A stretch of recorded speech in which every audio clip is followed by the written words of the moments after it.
Hello friends. इस video को शुरू करने से पहले जो है मैं एक बात आपके साथ शेयर करूंगा कि कल देखिएगा हमने पेड सर्विसेज के बारे में आपसे डिस्कशन किया था। तो कुछ हमारे जो यूट्यूब के व्यूअर्स हैं उनको थोड़ी सी चिंता हो रही है कि सर क्या आप ये जो वीडियोस हैं नॉर्मली ये बंद कर देंगे। नहीं जी, ये बिल्कुल आपको जो है जिस तरीके से मैं अभी वीडियो आपके साथ शेयर करता हूँ इसी तरीके से जो है रेगुलर रहेंगी। इसमें किसी भी तरीके का कोई व्यवधान नहीं रहेगा। जो भी सर्विसेज हैं उनका यूट्यूब के ऊपर जो भी मैं भी प्रोग्राम जिस तरीके से कर रहा हूँ वो उसी तरीके से चलते रहेंगे। तो जितनी वीडियोस मेरी अभी आती हैं वो उसी तरीके से आती रहेंगी। इवन अगर हमारा यूट्यूब का जो मेंबरशिप वाला चैनल है उसके ऊपर कुछ अलग से वीडियोस होंगी जो मेंबर्स के लिए होंगे एक्सक्लूसिव, लेकिन फिर भी ये जो वीडियोस हैं एज इट इज़ आती रहेंगी और जो मेरे व्यूज़ हैं वो आपको हमेशा मिलते रहेंगे। तो देखिएगा, अब मैं इस वीडियो को शुरू करता हूँ। तो देखिएगा, इस वीडियो को शुरू करने से पहले मैं आपको ये बताता हूँ कि मार्केट के अंदर आज हुआ क्या। देखिएगा, मार्केट के अंदर डाउ जोन्स के अंदर कल एक बेहतरीन तरीके से बेहतरीन वाली गिरावट जो है देखने के लिए मिली थी प्रॉफिट बुकिंग। और उसके बाद जो है आज भी जब वो मार्केट के अंदर 800-900 पॉइंट ऊपर जो है ट्रेड कर रहा था वहां से भी जो है काफी करेक्ट हो चुका है। अब केवल 300 पॉइंट की तेजी जो है केवल डाउ जोन्स के अंदर है। लेकिन हमारी मार्केट ने जो है नीचे खुला और ऊपर की जो तरफ जो भी गिरावट थी वो सारी कवर की और सारी मंदी को कवर करते हुए पॉजिटिव नोट के साथ बंद हुए।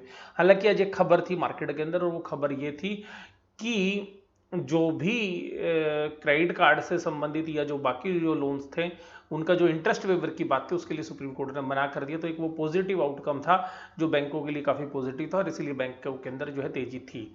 लेकिन मैं इस वीडियो का जो शीर्षक है वो जो आप समझ रहे हैं मैं उसी तरीके से बात कर रहा हूँ। देखिएगा, अगर आप देखें तो कल तक जो है बहुत सारे जो स्टॉक्स के फ्यूचर्स हैं वो डिस्काउंट पे ट्रेड कर रहे थे। और डिस्काउंट पे ट्रेड करने का मतलब ये होता है कि वो बाजार से सस्ते भाव पे मिल रहे थे। लेकिन आज जो है वो सारी जो है घटनाक्रम जो है बदलता हुआ नजर आया और वो जो शेयर्स के जो फ्यूचर्स थे वो भी अभी जो है पार पे आ गए हैं। तो इस पूरी स्टोरी को जो है मैं आपके साथ शेयर करूंगा। तो सबसे पहले बात देखिएगा, एफआईज ने आज जो है सेल की 1311 करोड़ की और डीआईज ने माल खरीदा 1945 करोड़ का। तो ये जो खरीद थी उसकी बदौलत ही जो है मार्केट चढ़ते हुए नजर आए। अब देखिएगा, आज महिंद्रा के जो है रिजल्ट आए। रिजल्ट कैसे आए और उसके शेयर प्राइस में क्या हुआ वो आप देख के बड़े हैरान होंगे। तो देखिएगा, आप ये मानिएगा कि जो लॉकडाउन का पीरियड था वो 7-8 दिन का था। हम इफेक्टिवली 10 दिन का मान लेते हैं। परफॉर्मेंस देखिए, कंपनी पिछले साल मार्च के अंदर 27,000 करोड़ की सेल कर रही थी जो सेल अब 20,000 करोड़ की हो गई है। मान लेते हैं 2,000 करोड़ की जो सेल है वो लॉकडाउन की वजह से इफेक्ट हो रही होगी 3,000 करोड़ की। तो भी 23,000 करोड़ की जो है, मान लेते हैं कि हम 3,000 कम होते हैं तो 24 से 25,000 करोड़ सेल होनी चाहिए थी जो नहीं हुई। इसी तरीके से अगर पिछले क्वार्टर से अगर बात करेंगे तो भी जो सेल है वो 5,000 करोड़ की कम है। सितंबर से देखेंगे तो 3,000 करोड़ की कम है, जून से देखेंगे तो 6,000 करोड़ की कम है। इसमें कोई लॉकडाउन नहीं था, जबकि अप्रैल पूरा लॉकडाउन था। और इस वीडियो में शुरू करने से पहले देखिएगा, सरकार ने आज एक बड़ी मेहरबानी कर दी है। सरकार ने आईआईपी के डाटा और इन्फ्लेशन के डाटा देने से मना कर दिया। बोलते जी हमारे पास सूचना नहीं है कि हम जो मई महीने की जो है डेटा हमारे पास कलेक्ट नहीं थे। तो इसका मतलब है कि आप समझ सकते हैं डेटा कितने खराब होंगे जो कि गवर्नमेंट अनाउंस ही नहीं करना चाह रही है। तो ये देखिएगा, जो विदाउट डेटा जो है एक भ्रम की स्थिति जो है गवर्नमेंट पैदा करती जा रही है। और दिन पे दिन जो है जिस तरीके से कोविड की भी प्रॉब्लम जो है सीवियर हो रही है, सरकार ने अपने हाथ खड़े कर दिए हैं। दिल्ली के अंदर तो टेस्टिंग ही नहीं हो रही है और सरकारी हॉस्पिटल्स हो चाहे प्राइवेट हॉस्पिटल्स हो उनको जो है टेस्ट करने से ही मना कर रखा है। तो एक लिमिटेड टेस्ट होते हैं, तो जिसकी वजह से जो दिल्ली के अंदर जो लोग हमारी जिनसे बात हो रही है वो बता रहे हैं कि बड़ी सीवियर प्रॉब्लम जो है और सरकार की तरफ से कोई भी सहारा नहीं मिल रहा है और केसेस दिन पे दिन बढ़ते जा रहे हैं। और गवर्नमेंट जिस तरीके से कोविड का डाटा भी जो है पेश करना बंद कर दिया, जिस तरीके से पहले हेल्थ मिनिस्ट्री की जो है मीटिंग हुआ करती थी शाम को, वो भी सब बंद कर दिया है। और उसके बाद जो है सरकार जो है डायरेक्टली जो है भी बात भी नहीं कर रही है। अगर हम सीधी सी बात करें तो जो प्रोएक्टिव गवर्नमेंट थी, जिस तरीके से पहले लोगों से दिए जलवाए गए या जिस तरीके से बर्तन जो है हमने बजाए, उस तरीके से जो है गवर्नमेंट का जो मनोबल है वो पब्लिक के साथ नहीं, और पब्लिक भी जो है काफ़ी परेशान होती हुई नज़र आ रही है। तो आप देखिएगा लोग जो है बाहर निकल तो रहे हैं, लेकिन जो मजबूरी की वजह से, और जो लोग अफोर्ड कर सकते हैं वो घर से बाहर नहीं जा रहे हैं, देखिएगा। तो यहाँ पर देखिएगा प्रॉब्लम्स अभी जो है और भी आएंगी। और उसके बाद जो है हमारी कुछ लोगों से आज मेरी पर्सनली बात हुई, तो जो हमारी सप्लाई चेन के अंदर जो लोग हमारे कोचिंग से जुड़े हुए थे उनसे भी बात हुई, तो वो बता रहे थे कि सर अब हमने तो अपनी क्रेडिट कार्ड की पेमेंट भी जो है डिफ़ॉल्ट कर दी है, और कुछ लोग कह रहे थे हमने मिनिमम बैलेंस ही पे किया है, क्योंकि हमारे काम तो है लेकिन वहाँ से कैश ही नहीं आ रहा है। तो एक जो है रिस्क जो है वो बना हुआ, एक अनसर्टेनिटी पूरी मार्केट के अंदर बनी हुई है, जहाँ से हमने अपने सोर्सेज से जो है बात की। आज जो है दिन के अंदर कम से कम मैंने 5 से 6 लोगों से जो है बातचीत की, और जो जिस तरीके का निष्कर्ष निकला वो मैं आपको बता रहा हूँ। तो बता रहे थे कि बाज़ारों के अंदर भीड़ तो है लेकिन उतनी नहीं है जितनी पहले थी, और दूसरी बात है कि वही लोग निकल रहे हैं जिनको मतलब ज़रूरी है, जो लोग अफोर्ड कर पा रहे हैं वो नहीं जो है अफोर्ड कर रहे हैं। और कुछ लोगों ने अपने जो बिज़नेस प्रमाइज़ हैं उसमें से आधी प्रॉपर्टीज़ उन्होंने खाली भी कर दी हैं, और कुछ और जो बिजनेसेस हैं वो बंद भी हो रहे हैं। तो देखिएगा बहुत सारी चीज़ें अभी जो है ग्राउंड पे नहीं आ रही हैं, और जैसा कि मीडिया के अंदर भी जो है चीज़ें अभी कोविड से रिलेटेड ही आती हैं, तो बाकी जो इकोनॉमी से संबंधित जो चीज़ें हैं वो ग्राउंड रियलिटी नहीं आ पा रही है, और ग्राउंड पे क्या हो रहा है वो मुझे भी नहीं पता है एग्जैक्टली, और आपको भी जो है इतनी इन्फॉर्मेशन नहीं होगी, क्योंकि मीडिया जो है सक्रिय रूप से उसमें काम नहीं कर रही है। तो देखिएगा ये जो सारी चीज़ें बताई, तो मैं यही बताना चाह रहा था, इनके पीछे की जो सेल्स है वो रिड्यूस होगी अगले क्वार्टर में। तो आपको पता ही है वो लॉकडाउन था, लेकिन उसका अगला क्वार्टर भी जो है हमें संभलता हुआ नहीं लग रहा है। हालांकि देखिएगा मीडिया के अंदर बहुत पॉजिटिव बातें जो है की जा रही हैं, और मैं भी चाहूँगा कि पॉजिटिव हो, हमारे लिए भी, हमारे पोर्टफोलियो के लिए भी बेहतर हो। लेकिन जिस तरीके से जो रिजल्ट्स आ रहे हैं वो हमारे को ना परेशान कर रहे हैं। ये रिजल्ट इसलिए परेशान कर रहे हैं कि अगर इस तरीके की नॉर्मल सिचुएशंस में सेल रिड्यूस हो रही है, उसके बाद आप देखिएगा, हालांकि इसमें एक एक्सेप्शनल आइटम था, मैं उसकी बात ही नहीं कर रहा हूँ कि जिसकी वजह से जो है प्रॉफिट जो घटे होंगे, मैं उसकी बात ही नहीं कर रहा, मैं बात नॉर्मल तरीके से कर रहा हूँ आपके साथ। तो नॉर्मल बात देखिएगा, नॉर्मल बात के अंदर भी आप देखिएगा इस कंपनी का profit and loss, other inclusive exceptional item, इसमें कोई भी एक्सेप्शनल आइटम नहीं है। और इस एक्सेप्शनल आइटम से पहले 1211 करोड़ के प्रॉफिट है, जो पिछले क्वार्टर में 1790 के थे, 2050 के थे, 2190 के थे, 2903, किसी भी क्वार्टर से मैच नहीं कर रहे, यानी कि ऑपरेटिंग मार्जिन्स जो हैं वो रिड्यूस होते हुए नजर आ रहे हैं। अदर इनकम का कंपोनेंट मोर और लेस एक जैसा ही है, profit and loss before interest payment. अब ये देखिएगा इंटरेस्ट पेमेंट से पहले का प्रॉफिट है, और जैसे ही आपने इंटरेस्ट दिया आपका बिजनेस लॉस में चला गया। ये महिंद्रा एंड महिंद्रा की बात है। ये एक बहुत ही खराब रिजल्ट है किसी भी फ्रंट पर, अगर आप देखोगे तो ये बैड रिजल्ट है, और ये बैड रिजल्ट इस क्वार्टर में नहीं है, अगले क्वार्टर में भी आएंगे, उसके अगले क्वार्टर में भी आएंगे। और जिस तरीके से कंपनी के पास कैश फ्लो नहीं है, रिसर्च एंड डेवलपमेंट में या जो इनोवेशन है वो क्या होंगी, और ट्रांजिशन फेज भी चल रहा है भारत स्टेज 4 से, जो अब व्हीकल्स को चेंज कर रहे हैं, और ई व्हीकल्स की भी जो सेगमेंट है उसमें आप जा रहे हैं। तो यहाँ पर अगर आप देखिएगा एक्सेप्शनल आइटम के साथ तो आप लॉस 1829 करोड़ का, और आप 1822 करोड़ के लॉस दिखा रहे हो, पर मैं उसकी बात नहीं कर रहा हूँ, exceptional item, one time item, उसको छोड़िए। लेकिन वन टाइम आइटम के बगैर भी आप लॉस कर रहे हैं, वन टाइम आइटम के बाद तो आप 1829 करोड़ का लॉस कर रहे हैं। बहुत ही खराब रिजल्ट।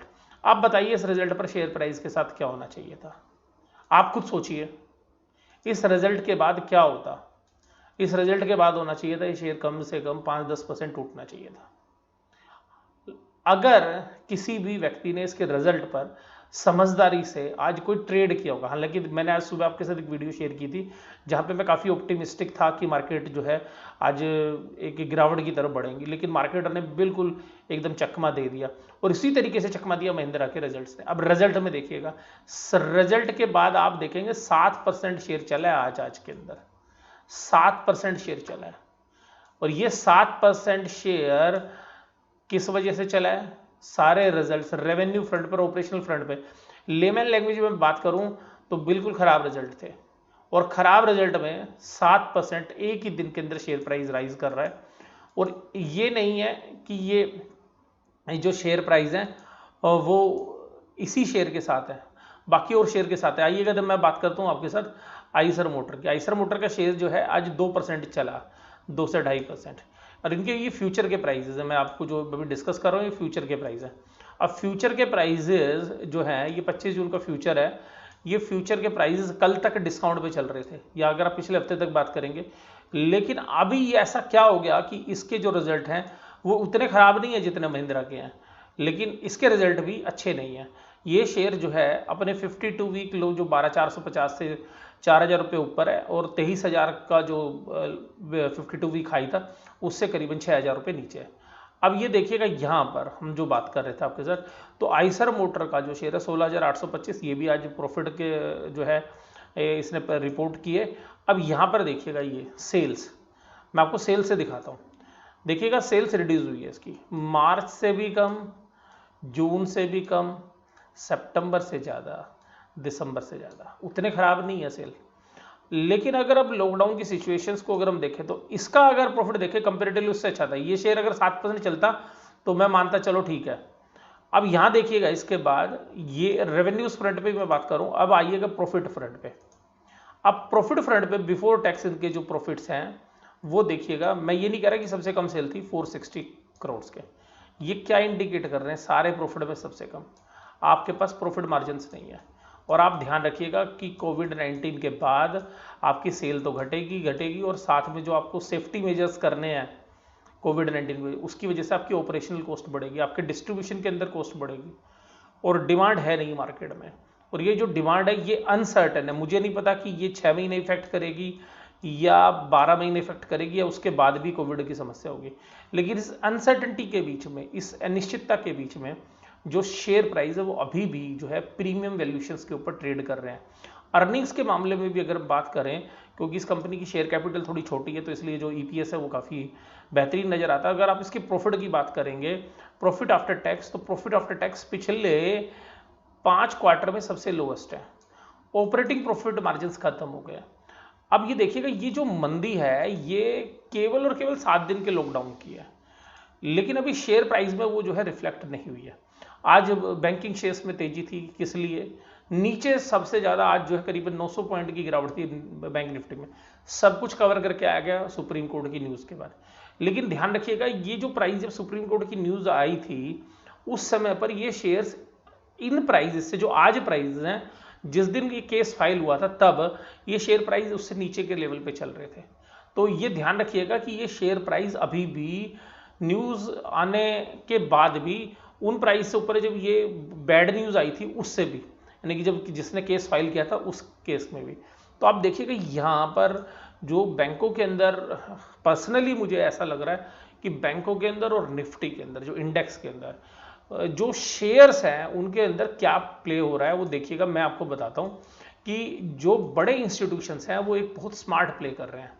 देखिएगा जो एक इनोसेंट इन्वेस्टर है जो फ्यूचर्स एंड ऑप्शन में ट्रेड नहीं करते, ये लोग क्या कर रहे हैं कि खराब रिजल्ट के बाद भी ना शेयर्स को खरीदते जा रहे हैं।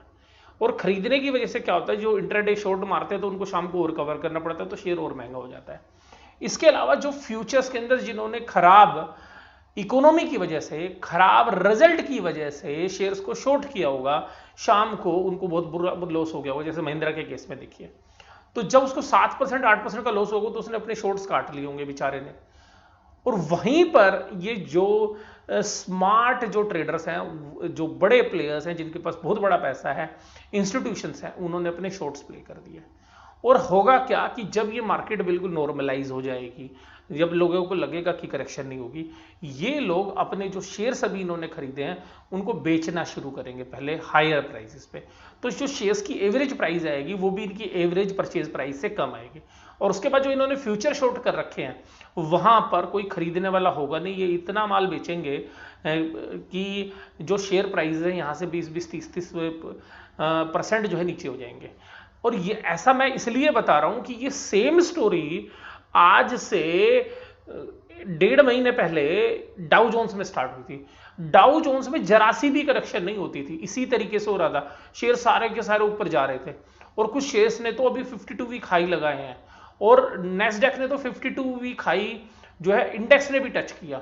और उसके बाद क्या किया, उसके बाद उन्होंने देखिए कल क्या किया, उन्होंने वही जो शेयर्स जो नीचे से एवरेज करता है तो उनको सेल किया। फ्यूचर्स के अंदर जो उन्होंने शॉर्ट्स बिल्डअप किए थे पिछले महीने मई के अंदर ही उन्होंने जून के फ्यूचर शॉर्ट किए होंगे और उसके बाद वो जून के सारे फ्यूचर्स के अंदर उनको प्रॉफिट आ गया, क्योंकि वो उनको 20% जो है 15% जो है नीचे मिल रहे हैं बहुत सारे शेयर्स।